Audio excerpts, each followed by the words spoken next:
with so many podcasts out there, shows can get lost in the shuffle. That's why we implore you to check out Too Many Captains. You can find us at amoviepodcast.com. 5 unique takes on Hollywood movies and culture. Find us on Twitter at It's a Film Podcast. Check our intellectual deep dives into theatrical films. Find us on Instagram at Too Many Captains Productions. Unique takes on soundtracks. Find us on Facebook at facebook.com/Too Many Captains Productions. Find us at amoviepodcast.com on Spotify, Apple Podcasts, and Google Play. And now, here comes a new episode of Collateral Cinema. Tonight on The Director's Cut, we go into the world of Stone Gremlin Productions with our top 5 favorite Cinema Snob episodes and a random DVD review of the Troma classic Bloodsucking Freaks. So stick around, the show starts right now.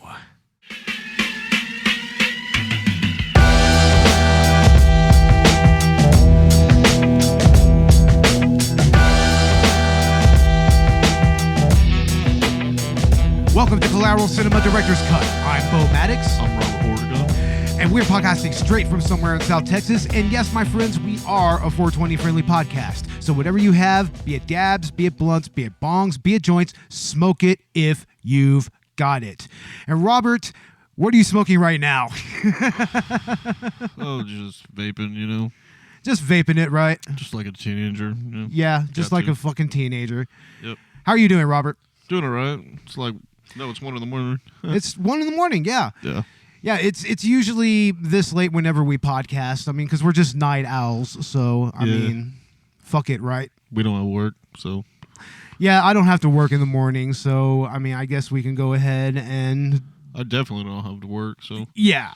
But anyway, let's go ahead and just jump straight into the action. We're talking about the Cinema Snob, a.k.a. Brad Jones.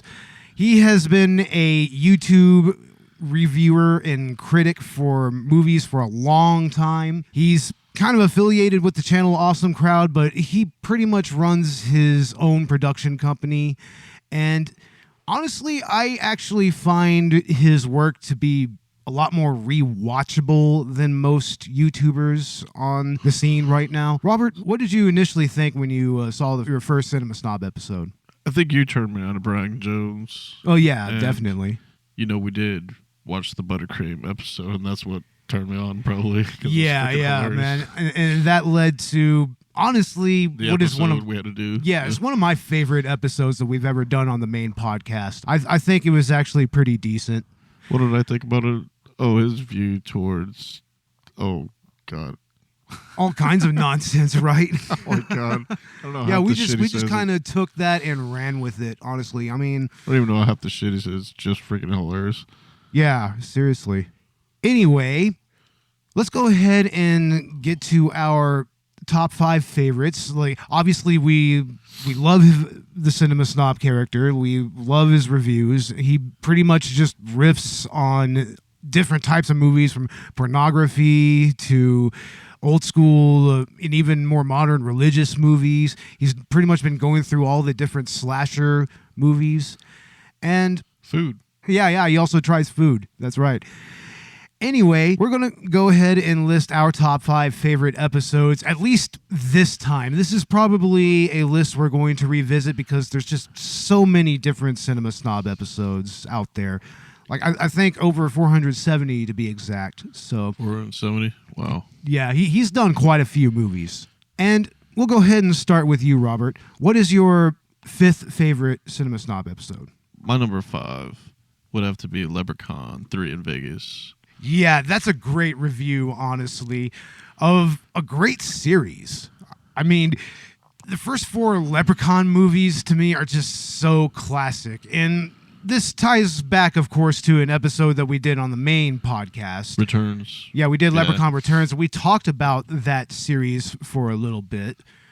But why specifically Leprechaun 3? Like, what did he say about this movie that kind of caught your ear or eye or whatever? I don't know, it's just watching his reviews are freaking hilarious one after another. And Yeah, but specifically with Leprechaun Leprechaun 3. we just got to watch that. Yeah. Fuck. Well, for one, I just love how he really approaches something as silly as Leprechaun 3, you know? And it's a very silly movie, and he gives it just the treatment it deserves, honestly. Oh, yeah, for what it is. I mean, I think it's Warwick Davis, one of his funnest films he's ever done. Yes, he loves that movie. So, yeah, that's actually a good one to start with. My number 5 is the Estes Perkle film, If Footmen Tire You, What Will Horses Do? This goddamn movie is a fucking fever dream of Christian right nonsense that came straight from the late 60s and early 70s. So this is right up the Cinema Snob's bailiwick, and he really just waylays this fucking movie. And I really like the choice of this movie because of how creepy everything is throughout. Just that weird nature of his sermon, and then like the reenactments that he says, like the reenactments that are all gory and grindhousey and everything. It's like, what the fuck? Where did he even find this fucking movie? I have not seen that movie before and didn't watch the Brad Jones review at all. I was pretty sure that I showed that to you. It was that one old Mississippi Baptist preacher. He was like, "Will you come? Will you come? Oh my God. Will you come?" And Brad Jones appropriately takes him down several pegs, especially in the other two Estes Perkle films that he did. One is The Sinner's Hell or something like that, and then there's one called The Believer's Heaven. And yeah, it honestly gets creepier and creepier with every movie. And yeah, Brad definitely gives it exactly what it deserves. Yeah, rest in peace, Estes Perkle, or whatever, I guess. God damn it. But anyway, we're going to go into our number 4 favorite Cinema Snob episodes. Robert, what is your number 4?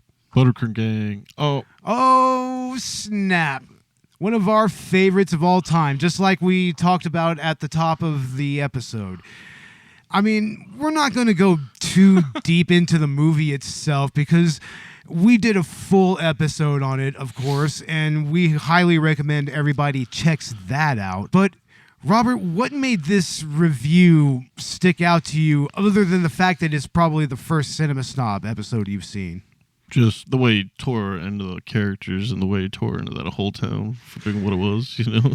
Yeah, and truth be told, it kind of became a running joke within our podcast. That, it's a meme that's still going. Yeah, it's a meme that still goes on to this day, and that's pretty much what our episode is. It's pretty much a fucking meme, honestly. Yeah. It's like an hour and a half long fucking podcast meme. Just clowned on that yeah, whole movie. I mean, it's nothing to take seriously, but his take on this movie just really, like you said, it takes these characters who are supposed to be so white bread and so wholesome and kind of just exposes the dark side, or at least a dark enough take that you can apply to it.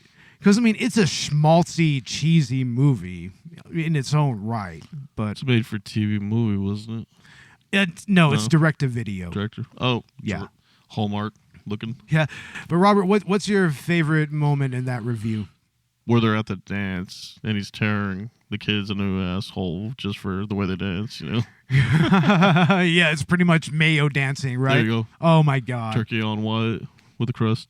Anyway, my number 4 favorite Cinema Snob episode is one of the Neil Breen trilogy. And that would be the end of that trilogy, Fateful Findings. And oh my God, that movie is a clusterfuck of just nonsense, man. Straight nonsense. I haven't seen that. I think I've seen like half of that review, though. Oh, come on, Robert. I thought you watched all of this. All of it? No. I watched all mine, not all yours. Damn it. Should have put on some of yours. I tried to, Robert. But because we were still watching all mine. But there's so many other great episodes that we kind of got a little distracted. Yeah. I mean, that is what's good about his channel, is that you can kind of dig deep into all of his Cinema Snob episodes, and you can find something new like every time. There's even episodes of his that I haven't seen all the way, and I'm trying to catch up on all of them now. But this particular movie, I mean, it's a top-notch episode, and it's because of the content, the actual movie itself, that he really just shines here, you know? I guess Neil Breen, well, we'll be talking about my number 3 later, so. Yeah. I mean, we might as well go ahead and talk about your number 3 because it ties directly into that. Yeah, I see. I think you have to watch Double Down to realize what that is. Yeah. That's the very first Neil Breen movie. Yeah.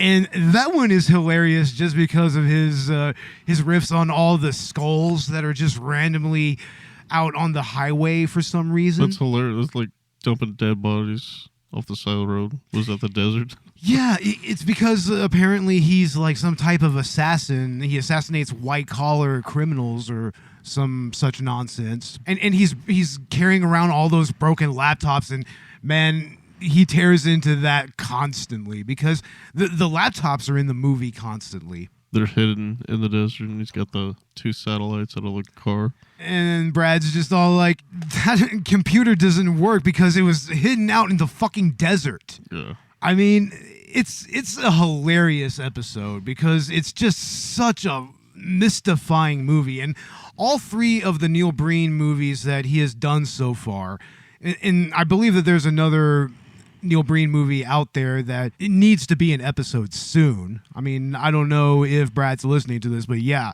definitely make this an episode as quickly as possible. But yeah, Double Down is definitely a good entry point for Neil Breen and also for Cinema Snob, especially more recent Cinema Snob. So we found a site where we could buy it for $5.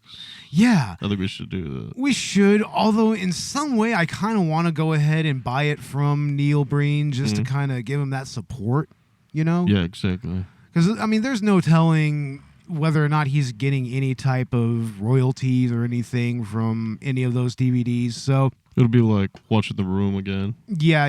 It's like you get The Room through Tommy Wiseau. You should get any of these movies through Neil Breen. It's only fair, I think. Signed autograph, maybe. Be great.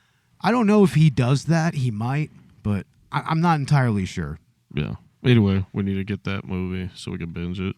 Yeah, definitely. I mean, that would be a lot of fun. Like, we need to get all 3 of his movies and just spend an entire night just watching all of them and just having our own riff session on it. Oh, yeah. All that. What was that tuna fish he had in his trunk? He had a bunch of empty cans of tuna fish. I'm surprised that Brad didn't actually point that out. But yeah. I was like, oh my God, that would smell like ass within like a week. Yeah. Like, and that's just disgusting to me. Fish cooking in the desert sun. Yeah. And tuna fish, that's some of the type of food that even before I was vegan, I wouldn't eat. I didn't like it then. So... But yeah, that shit is still a hilarious episode. This is still a hilarious episode. And yeah, definitely good for new Cinema Snob fans. Oh, yeah. My number 3 is one of his Christmas episodes from a few years back. And oh my God, this is another batshit piece of insanity. And I know that you showed me I showed it day. to you. That was like the 2 days ago, I think. Yeah, and that would be Miss Velma's Most Incredibly Magnificent Christmas Week. This is some weird public access fucking nightmare of Christmas and in America. Yeah, Christmas in America. There's American Christmas, America style. Oh man, it's this weird and just nightmarish parade of Christian right nonsense and weird production values and this host who is less charismatic than she really thinks she is, honestly. It's like, I mean, I'm sorry, Miss Velma. I know you're not on this mortal coil anymore, but all that staging and costuming and everything cannot be a stand-in for charisma.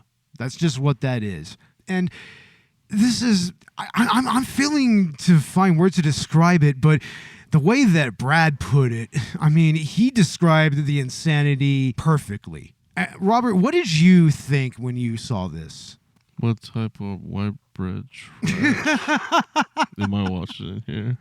Yeah, what the fuck are we watching here? Like, you know, what is this shit? and it's a VHS rip, and I think there's a point where the tape runs out at the end. It's not even the complete program, but there's like a scene where she fires a gun, like supposedly a live gun with live ammo on stage, just randomly at the stage background, and then she plays a fucking hand organ. And oh my God, I mean, at the beginning of the episode, Brad, as the cinema snob, he says, I know that it's not Thanksgiving yet, but I'm bringing out the Christmas episodes early because you have to see this. This is batshit insanity. Yeah, if you check out the episode, you'll see what I mean. There's a weird audio issue that I think comes from the VHS where it feels like there's kind of a little bit of a panning hole, in a stereo hole in the middle where, I mean, it's kind of panned a little too hard and right. I think that might be just, the videotape. But yeah, I mean, that's the best that I can describe this episode and the movie that he actually reviews here. It's completely fucking insane, and you should watch his review, then go watch the actual video in its entirety on YouTube. It's insane. All right, it is time for our number 2 favorite Cinema Snob episodes. Robert, what is your number 2? My number 2 is Nightmare on Elm Street, Part 3, Dream Warriors. Man, that's just a classic movie altogether, and I was actually really happy that Cinema Snob episodes started featuring these great old school horror franchises. I mean, he's done Sleepaway Camp, Hellraiser, he's done Nightmare on Elm Street, Friday the 13th, Friday the 13th, yeah, all the Halloweens, Hellraisers. I think I said that already, right? Yeah. But yeah, I mean, that's really probably one of my favorite Nightmare on Elm Street reviews of his. I mean, in a way, he riffs on it that kind of gives it the respect that it deserves, kind of, which is not saying much. I'm sure in real life he probably really likes the movie fine. Yeah. Probably finds flaws in it or whatever, but it was good enough to make Part 4, right? Hey, yeah, that's true. I mean, I think that the Dream Warriors concept, I mean, that's probably the most memorable part of it. Yeah. That's one of the first ones I watched when I was a kid. That one in Part 4. Yeah, I would say that I probably saw the very first one first.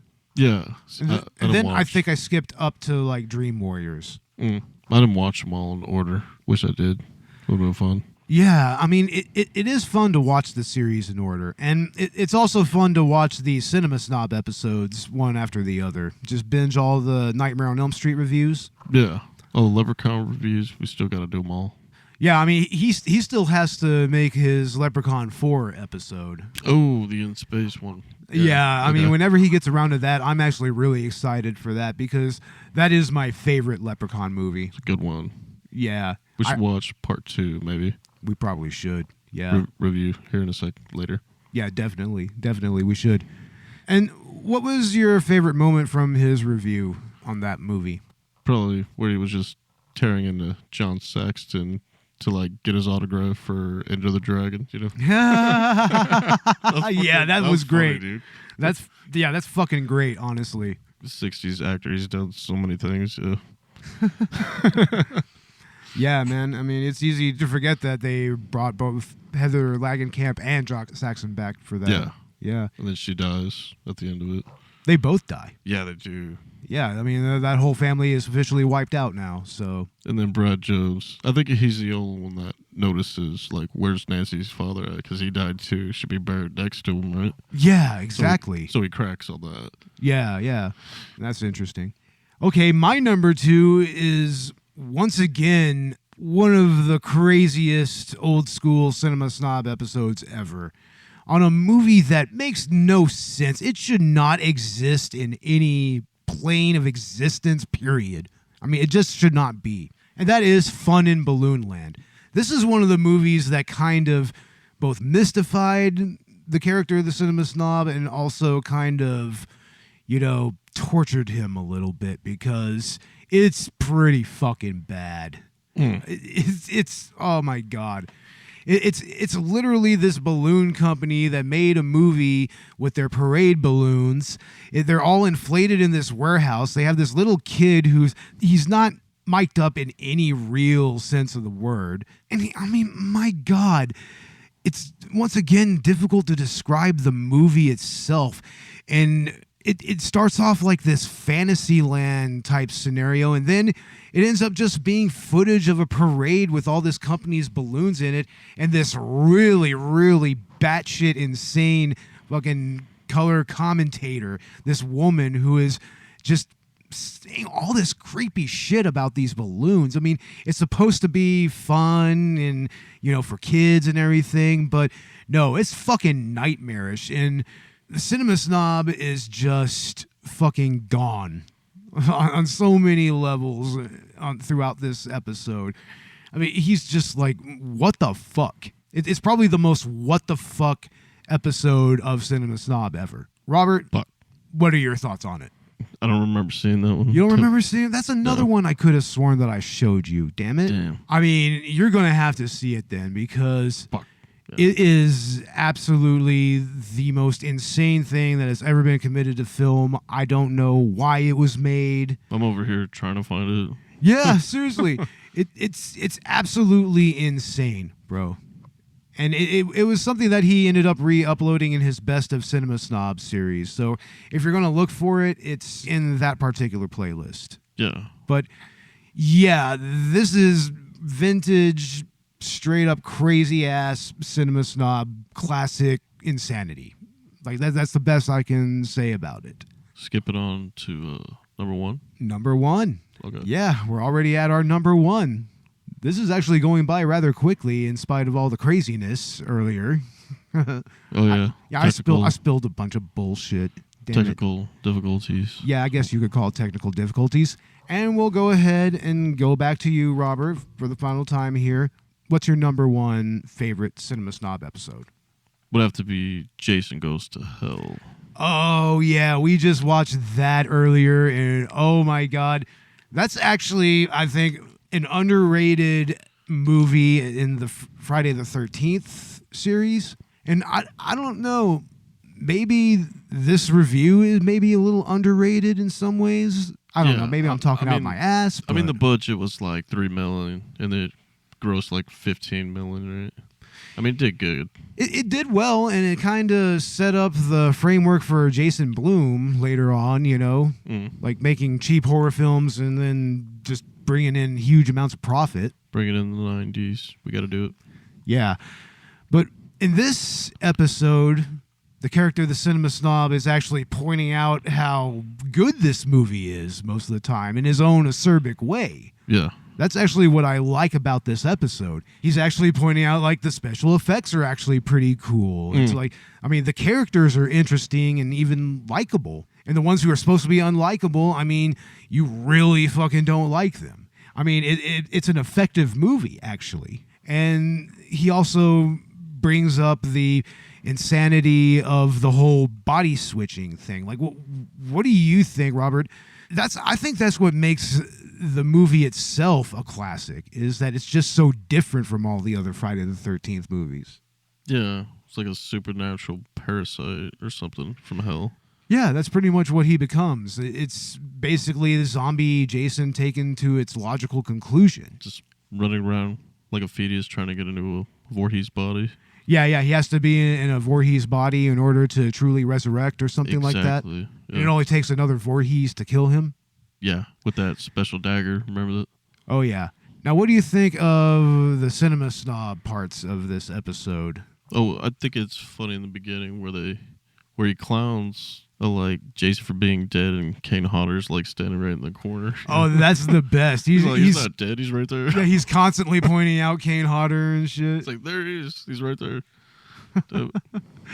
Yeah, that's definitely an awesome part of the review. And yeah, that's a great episode as well.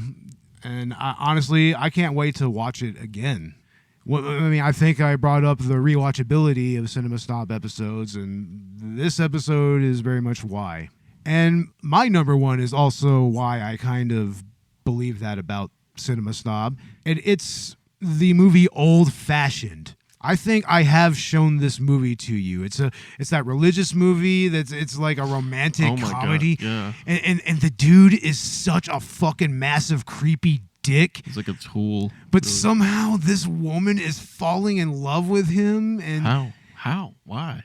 He's known as old-fashioned because, I mean, he won't be in the same room with another woman, which is creepy as fuck. He can't be in her house. Can't be in her house. Having dinner. I mean, he was once like a Girls Gone Wild type producer. I mean, that's pretty much the series that he made. He made like a Girls Gone Wild type of situation, which is that footage of that in this movie is creepy as fuck. I mean, there's so many things I could list from this movie that just irks me to no end and actually angers me. This is a Cinema Snob episode that actually angers me because he's angry throughout the whole episode. Yeah. I mean, he's pissed at this movie because its message is wrong, its tone is wrong, everything about it is just off. I mean, and at the very end of this episode, and I mean, it's my favorite part of the episode, I mean, might as well get that out of the way, is when he's just like, fuck this movie and fucking its how-to guide on how to live alone and die alone. Oh, man.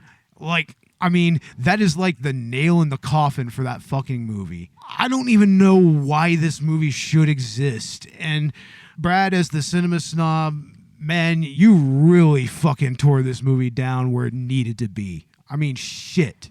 I'm actually getting angry myself thinking about this movie. Robert, do you remember this shit? Yeah, I do. What do you think, man? I mean, I'm starting to steam a little bit now. I think his message is pretty funny, and it's pretty straightforward. Yeah, it's straightforward. Are you talking about the movie or the review? His review towards the message it's trying to send to its viewers. Right, yeah, you know? he attacks it constantly. And it's because of just the way that the movie is written, more or less. I mean, that's really what the ultimate slap in the face from this movie is its writing is atrocious, and it's pedantic, and it's preachy, and its message is just not something that people should take heed. It's like Seventh Heaven bullshit. You know? I think it's worse than Seventh Heaven. It's a lot worse. Seventh Heaven at least had some credibility, at least before the dad turned out to be a fucking creepler. Yeah. The actor in real life. But this has no credibility at all as a movie. At all. And the Cinema Snob, I mean, it's my favorite episode. He completely tears it down. Those are my favorite episodes, is when he gets indignant about a movie that he's reviewing. And I will definitely feature more movies like this on future Cinema Snob lists, because like I said, this isn't going to be the only Cinema Snob list that we do. I mean, we're just barely scratching the surface here. We got over 400 episodes to do, right? Over 470. 470, okay. Yeah, as I stated before the episode. Yeah, 473 or something like that. It's a long way. Yeah, it's a lot to get into. It really is. So that is our top 5 favorite Cinema Snob episode list. We're going to go ahead and take a break. And when we get back, we are going to do a random DVD review for the crazy little slice of nastiness that is Troma's Bloodsucking Freaks. This is going to be a lot of fun. Stay tuned. Yeah. Check you after the bump. I am Sadhu, master of the theater of the macabre. Prepare yourself for the horror. Prepare yourself for the terror. Prepare yourself for the ultimate blood-curdling experience. Blood-sucking freaks! In all the history of evil, there has never been anything or anyone to equal the demented mind of Sadhu. Oh, now we're getting the proper reaction. He was an evil genius of pain, with the most bizarre machines and tools ever created to torture the body of woman. Yes, torture, and torture, and torture, but keeping that once beautiful body alive so it can suffer more, and more, and more. But if you are skeptical or bored, then just pretend that what you see is real.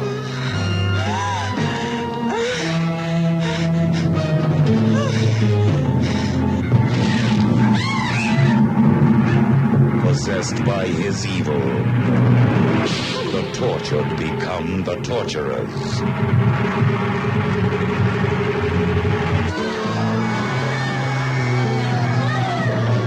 He turned young virgins into flesh-eating cannibals and set them loose in a frenzy of pain-filled orgies.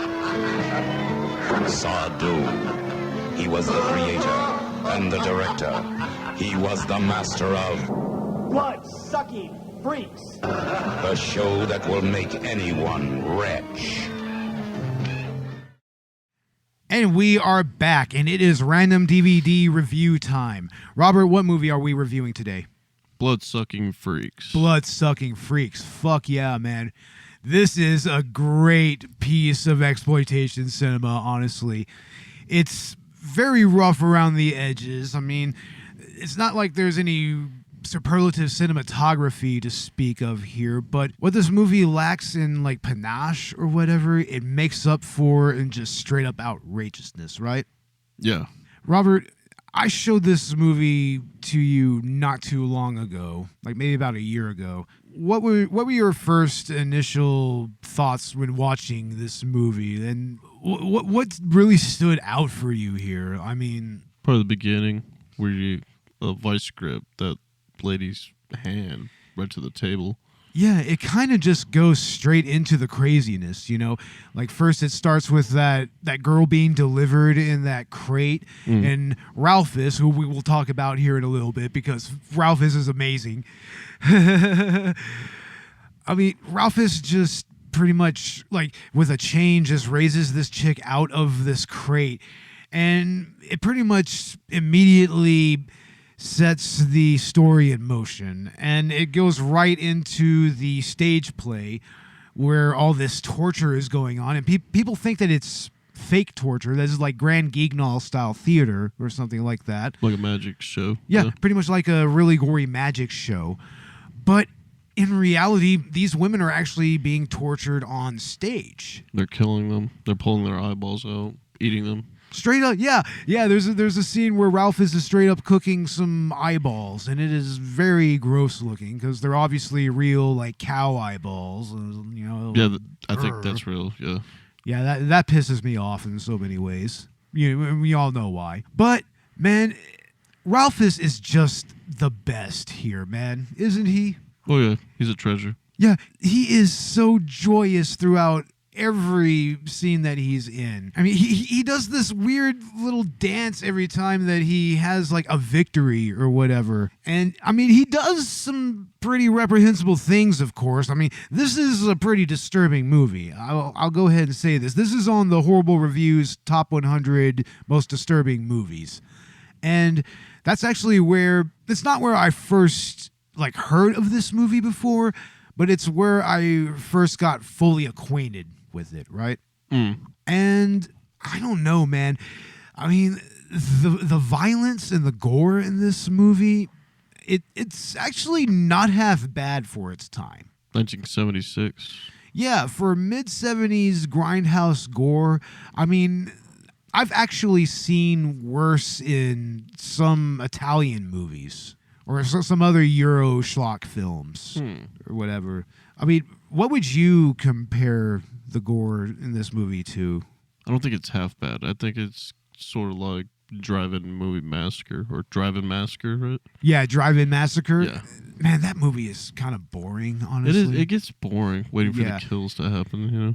And I wouldn't say that this movie is boring. No, it's not. There's always some new kind of piece of outrageousness just around the corner in this movie. Like, for instance, there's the whole S&M bondage angle. It's everywhere, all over the place.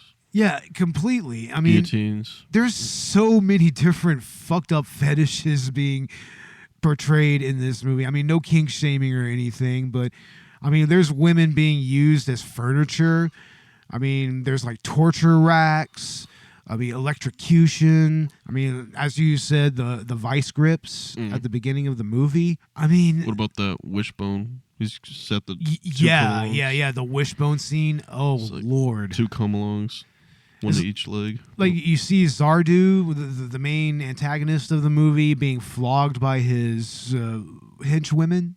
I mean, you see a woman's ass being used as a dartboard. Not fun. No. You see a cage full of feral, naked cannibal women that I guess Zardu has been keeping as slaves or something to guard his money. I mean, it's like, what else is in this movie, man? I mean, there's a ballerina that kicks a guy to death.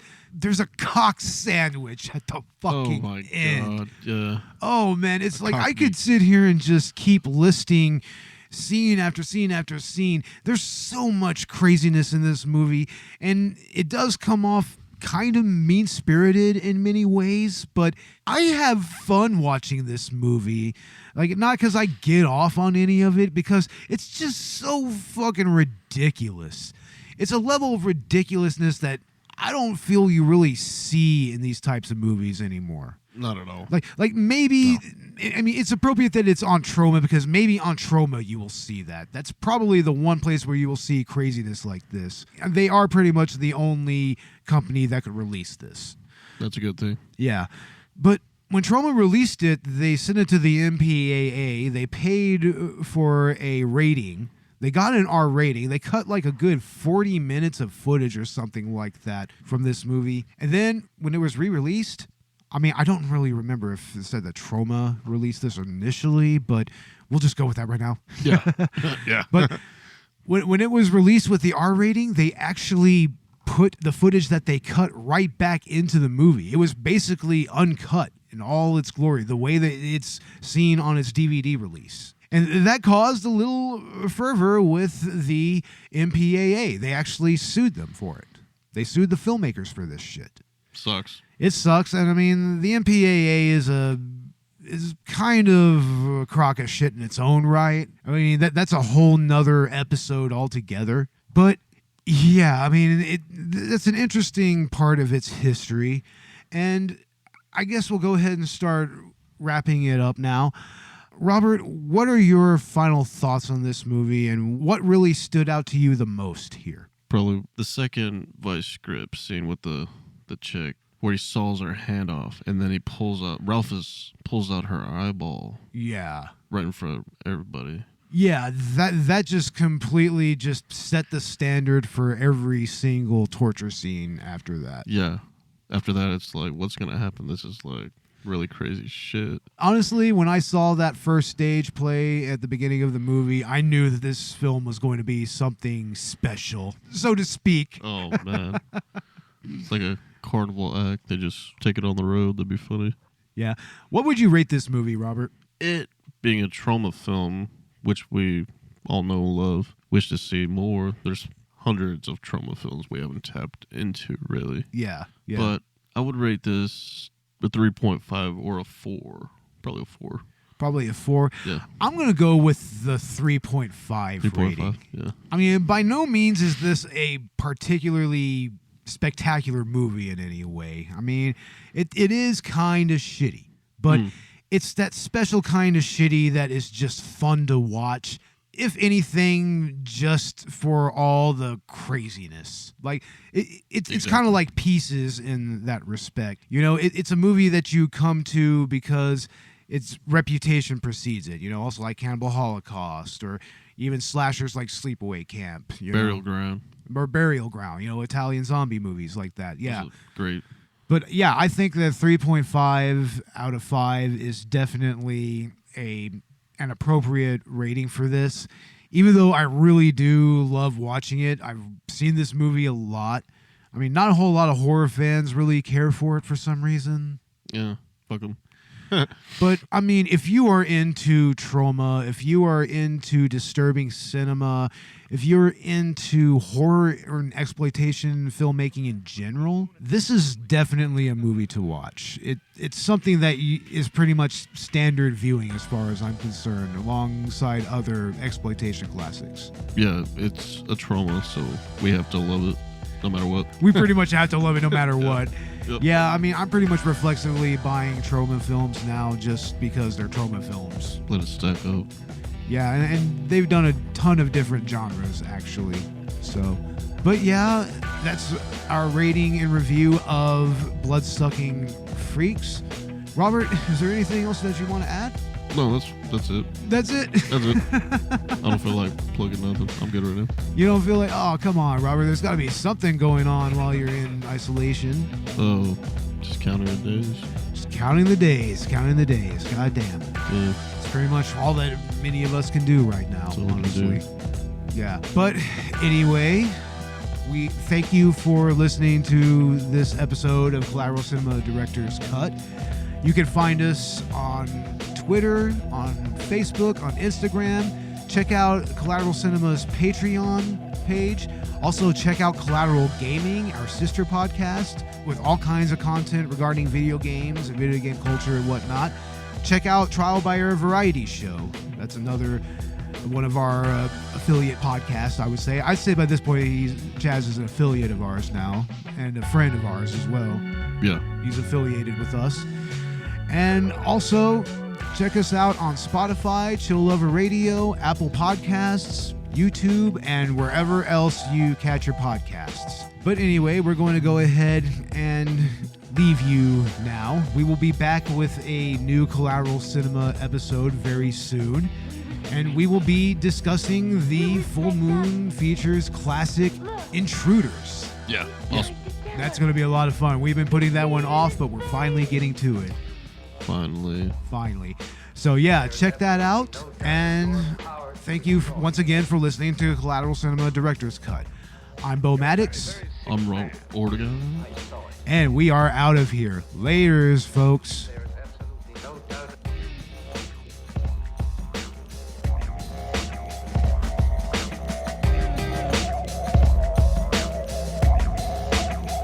What do you think of this?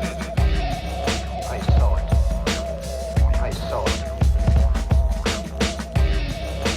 There is absolutely no doubt.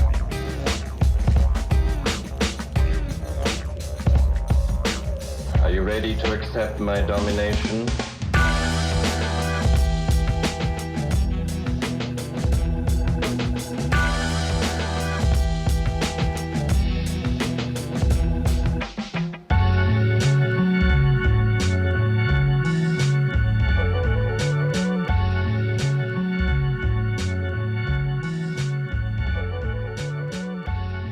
Collateral Cinema is an L Company production. All music and movie clips are owned by the respective creators and are used for educational purposes only. Please don't sue us. We're poor.